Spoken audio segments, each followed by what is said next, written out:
Bangladesh Coast Guards have found the bodies of at least 20 people who drowned fleeing Myanmar. The group, from the Rohingya minority and mostly children and women, were trying to escape a recent surge of violence in Rakhine state.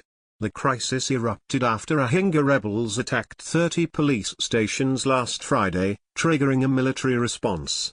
More than 100 people, mostly insurgents, have been killed and more than 18,000 Rohingya Muslims have fled. Authorities in Bangladesh have warned that people are becoming increasingly desperate and attempting to escape by boat. A Coast Guard official told the AFP news agency the migrants were trying to flee on rickety inland fishing boats poorly equipped for the rough seas around Bangladesh. The authorities in Bangladesh, which already hosts hundreds of thousands of refugees from Myanmar, have been refusing entry to many. Thousands of people are thought to be trapped in an unoccupied zone between the countries.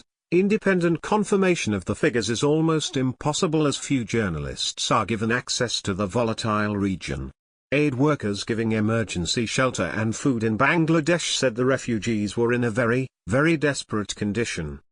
People are traumatized, which is quite visible, said Sanjukta Sahani of the International Organization for Migration, IOM.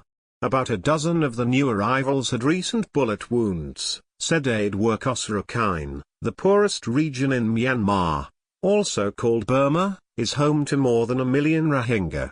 The Rohingya have faced decades of persecution in Buddhist-majority Myanmar, where they are not considered citizens.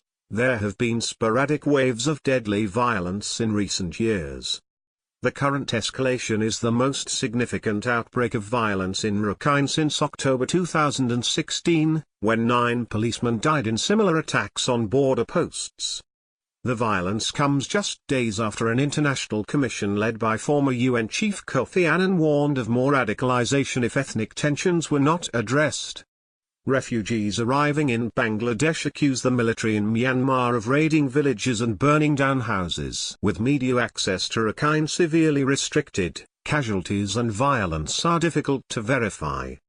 An AFP journalist on a government-led trip to the province said he saw plumes of smoke rising from several burning villages.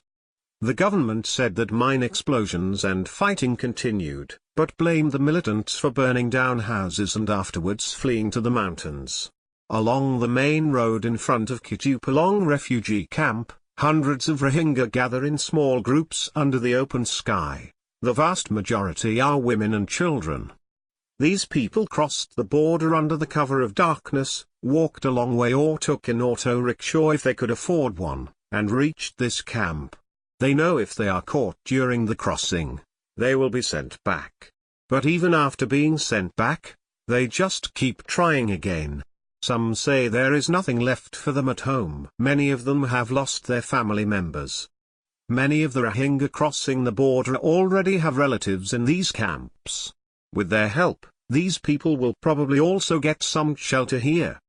But looking at children in the refugee camps, exhausted by the long journey, confused about why they had to come here and suddenly living under the open sky, it's hard not to get emotional. A group called the Arakan Rohingya Salvation Army, ASA, has said it carried out the attacks on police stations.